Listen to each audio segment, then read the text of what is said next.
覺得光呢就好似一種生命咁嘅。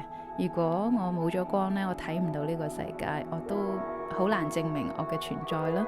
咁喺咁嘅層面嚟講，我覺得光係同我嘅所諗嘅藝術係好接近嘅，因為藝術對於我嚟講，而家都係如果冇咗佢，我亦都睇唔到我自己嘅存在。